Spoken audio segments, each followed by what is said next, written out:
Alright, so you guys probably watched a bunch of reviews on all the iPhone 15 lineup this year. So I'm not going to do a review. I'm going to give you some feedback, some stuff that I like, and a couple of annoyances that I found with the phone. I'm coming from an iPhone 12, and so this is a pretty decent upgrade for me. I opted for the Pro Max model, and the iPhone 12 I had was just the base regular iPhone 12. So let's get into the video. Okay, so we're going to start with the things that I like. And I definitely don't like sitting like this. Some of the things I like are the bigger screen paired with the 120 hertz. In my opinion, it adds a better, more premium experience for watching stuff or just scrolling. It just feels a lot more premium than the 60 hertz. The dynamic island is something that's new to me because I came from the 12. So when I was messing with it, I like all the nice animations, all the little functionality that it has with the Spotify overlay, the call overlay. If you open Waze or Maps, any of those navigations, it pops up there. You can also switch between apps using that, the active apps in the background by using that. It doesn't add a crazy amount of functionality, but it's just like an inconvenience that Apple turned into a feature, which I personally like and enjoy. So the action button's another new thing that they added that I personally really enjoy. I use it as a Siri shortcut to connect to my car's Bluetooth. I thought I would miss the toggle mute switch. I honestly don't. There's also a lot of cool videos out there that allow you to have a pop-up menu when you add it. So you can add shortcuts and more functionality within that just one button. So another selling point for me was USB-C.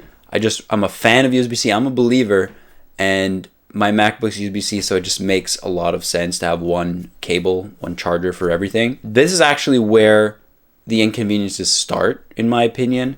I don't have a problem with it. But I found that for families or friends groups who mainly have iPhones, they're not going to have any USB-C charger. They're still going to have their Lightning.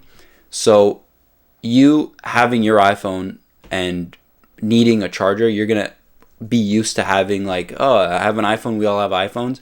But now the cable has changed, the port has changed. So when you would think you can charge your phone, you won't be able to. You're going to have to bring your own charger, and it's going to take time for the adoption of USB-C to take place because now all these people still have their old iPhones. It's not everyone that's getting a 15, so it's going to take a few iPhone generations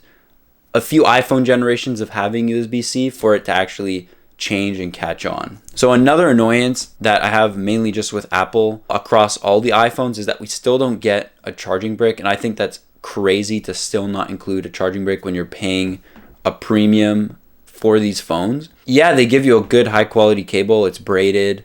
It doesn't seem like it's going to break. But the fact that they just assume that we have a charger is like crazy. Because imagine if they did this with their MacBooks. If they're just like, oh, like you probably already have a charger, so we're just not going to give you one. I just think it's crazy when you're paying that much and not getting a charger. Assume that someone already has a charger, and to then just charge them an extra, whatever, $20 for their Apple charging brick is crazy when they're already paying so much. So one last thing to note about this thing is that it's a lot more slippery and it's a lot harder to hold. I think it's because of the matte finish on the back as well as the side rails being titanium. It's not very grippy. So if you want more grip, you're going to have to put a case on it. I'm still going to rock it without a case. So I'm going to have to get used to it a lot more. I already sort of have it nailed down, but sometimes, you find your grip being lost a little bit. So that's something you're going to have to get used to. This video wasn't meant to draw anyone away from buying it. I still highly recommend it. If you can afford it and you're looking to upgrade, you're going to be super happy with it. It was just meant to provide a little more context and mention some things that I saw from using it for the past 3 weeks or a month about. And yeah, so I hope it helped. I hope it gave you guys some more details and context. Let me know what you think, and I'll catch you guys in the next video. Peace.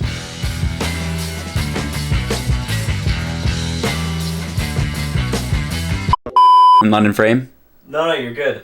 You should roll in. No, it's way better. Are you joking? You with me? No. Bro, the whole I know. coming down. No, we're not doing that.